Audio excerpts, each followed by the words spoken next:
Bonjour et bienvenue sur les plateaux TV d'Intellienne sur le salon Solutions Linux 2012. Avec moi, deux représentants de la communauté Debian. Bonjour. Donc on a Karl Genet et Raphaël Herzog. Bonjour. Bonjour. Alors on va parler de Debian. On va peut-être rappeler quand même un petit peu d'où vient Debian, son histoire. Raphaël. Debian, c'est une distribution Linux communautaire avant tout, c'est-à-dire qu'il n'y a pas d'entreprise adossée derrière. C'est un projet très très vieux qui a débuté je crois en 1994, donc on est vraiment aux enfances. Une des distribs historiques. Voilà, avec Slackware et Red Hat, c'est les dernières qui subsistent des tout débuts.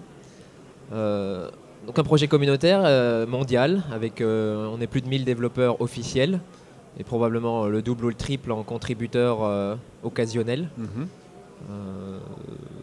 On est une distribution généraliste, on n'a pas de spécialité. Notre slogan c'est système d'exploitation universel. Donc voilà, on a des distributions, enfin des sous-projets qui se spécialisent plus dans certains domaines. D'accord. L'éducation, les jeunes enfants, la science, enfin un peu tout ce qui existe. D'accord, donc système universel, il y a d'autres credos un peu comme ça, stabilité peut-être aussi. Oui, j'allais y venir. C'est vrai qu'on est bien reconnu au niveau serveur parce qu'on a une distribution de qualité. On travaille beaucoup sur ces aspects d'assurance qualité. Notre version ne sort que tous les 2 ans et on passe par une période de stabilisation d'environ 6 mois. C'est un peu ce qu'on nous reproche souvent, c'est-à-dire quand la version stable sort, on a des versions de logiciels un peu plus anciennes que la plupart des autres distributions. La contrepartie, c'est qu'elles ont été bien stabilisées et que la plupart des problèmes ont été corrigés. Et ce qui fait qu'on est donc très populaire effectivement auprès des administrateurs système, parce que un serveur Debian, on l'installe une fois et on l'oublie, parce qu'il marche. Ça, c'est pas mal. C'est pas mal, pratique, effectivement. Et ça arrive fréquemment qu'ils oublient même de le mettre à jour de temps en temps, parce que même les anciennes versions continuent de marcher, même si elles sont plus supportées au niveau sécurité. Ok. Alors, si on peut parler un peu de l'actualité de la communauté, Karl, tu veux? Oui, donc je suis président de l'association Debian France, qui a pour but de promouvoir le projet Debian en France. Nous sommes présents aujourd'hui sur le salon Solutions Linux. Nous avons été présents les 3 jours pour accueillir le public, présenter le projet Debian, recruter de nouveaux membres et bien sûr aider les utilisateurs, préciser quels sont les grands changements de la nouvelle version à venir de Debian. Ok. Aujourd'hui, en termes de version de logiciel, on en est où? On a une version stable qui est en place. La prochaine est prévue. On a une idée à peu près de quand est-ce qu'elle doit sortir? Oui, on a des idées, on fait des paris. Non, déjà la première étape, ça va être le gel, donc la période de stabilisation. Ça va commencer dans les tout prochains jours. Normalement, c'est encore en juin que ça doit avoir lieu. C'est-à-dire que sur la version développement, on arrête d'ajouter des fonctionnalités. C'est ça, exactement. On se concentre maintenant sur la correction de bugs. On fait plus que des corrections de bugs, d'accord. On estime que cette période doit durer environ 6 mois, comme j'ai dit avant. Donc ça nous pousse à une sortie en décembre, janvier, dans ces eaux-là. Traditionnellement, notre objectif, c'est une sortie tous les 18 à 24 mois, sachant que la version Squeeze est sortie en février 2010. 11 Oui, c'est 2011. Donc 2 ans, ça fera février 2013, mais on espère bien peut-être un tout petit peu avant. Oui, c'est une particularité de Debian qui sort quand elle est prête. Je crois que c'est le slogan aussi. Exactement. On a essayé de faire une petite subtilité par rapport à ça, c'est que on avait annoncé une date de freeze fixe, alors qu'avant on n'avait pas vraiment de communication sur jusqu'à quand les développeurs avaient totale liberté pour faire leur travail. Maintenant on avait dit vous avez jusqu'à juin, à juin on freeze, en espérant justement quand même préciser le calendrier un peu plus pour permettre tous les contributeurs externes, parce qu'il y a quand même beaucoup d'entreprises aussi qui dépendent un peu des fonctionnalités qu'on va réussir à intégrer dans la prochaine version. Donc le calendrier est un peu mieux encadré. Maintenant, il n'y a pas de garantie et de date de sortie, effectivement. D'accord.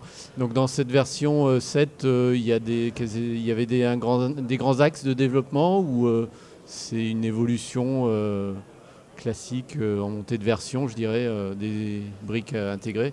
Il y a des nouvelles versions de tous les logiciels, bien entendu. Bien on peut le dire maintenant, le noyau Linux, ça sera en version 3.2 quelque chose. Une version commune avec Ubuntu LTS, hein, qui sera maintenu en coopération entre les deux distributions.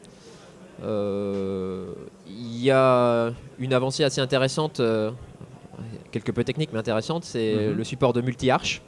C'est-à-dire qu'on va pouvoir installer de manière native avec le système de paquets des paquets d'autres architectures. C'est-à-dire si vous avez installé un PC en 32 bits, vous allez pouvoir installer les paquets 64 bits ou vice-versa et gérer les dépendances malgré tout, alors qu'avant c'était des bricolages à la main.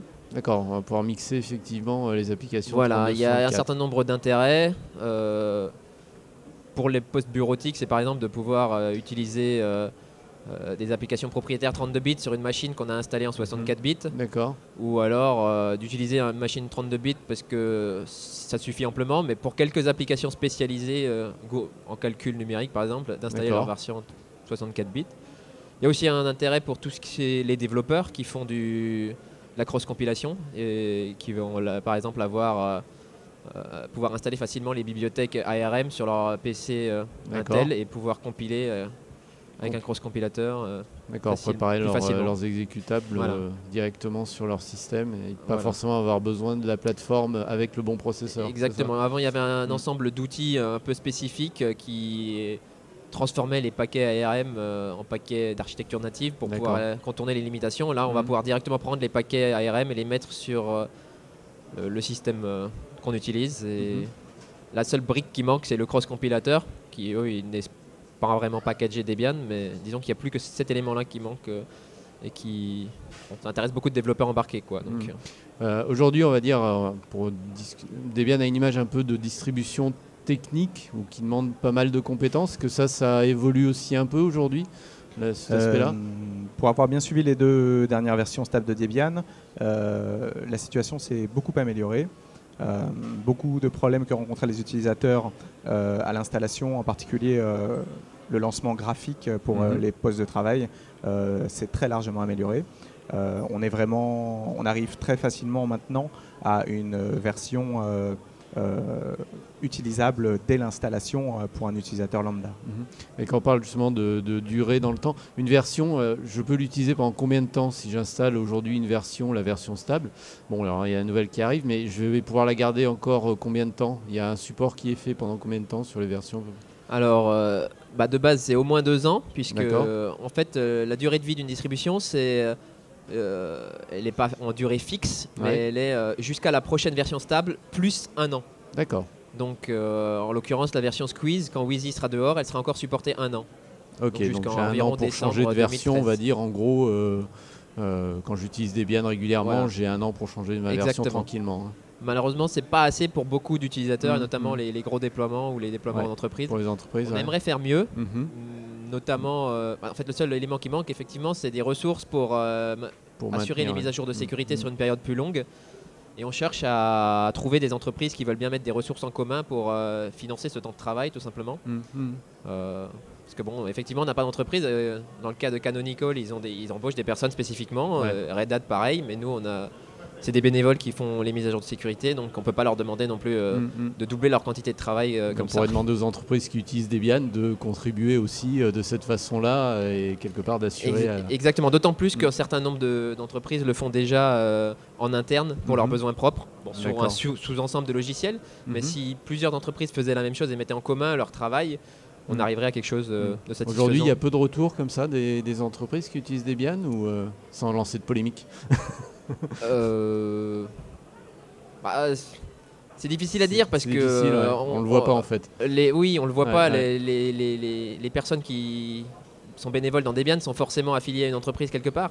Certaines permettent de travailler sur le projet, permettent de passer du temps de travail sur le projet, mais sans vraiment l'afficher ouvertement. Il y a des bénévoles qui le font totalement sur le temps libre. Il y en a d'autres, des consultants comme moi ou Karl qui travaillent un petit peu aussi comme ça, à moitié le travail, à moitié le loisir. Donc c'est difficile. Mais on sait, par exemple, je sais que EDF, qui ont des gros clusters installés avec Debian, assurent en interne leur propre support sécurité. Et il y a 2-3 autres cas comme ça qu'on a pu discuter comme ça dans les allées du salon. Et si on arrivait à les mutualiser, on arriverait à faire quelque chose. Mais C'est un petit appel, s'il y en a qui nous regardent. Ok, l'appel est lancé. Mettez-vous en contact avec allez-y. nous. Venez, prenez contact avec l'association Debian France et puis contribuez au projet. Un site web où je peux trouver des informations. Bien sûr, le site officiel du projet. D'accord.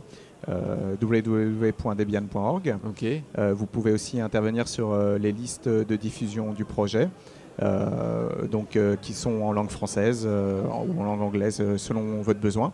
Au niveau local, en France, vous pouvez bien sûr passer par l'association Debian France, qui est composée d'une bonne partie de développeurs Debian et qui de toute façon fera remonter l'information.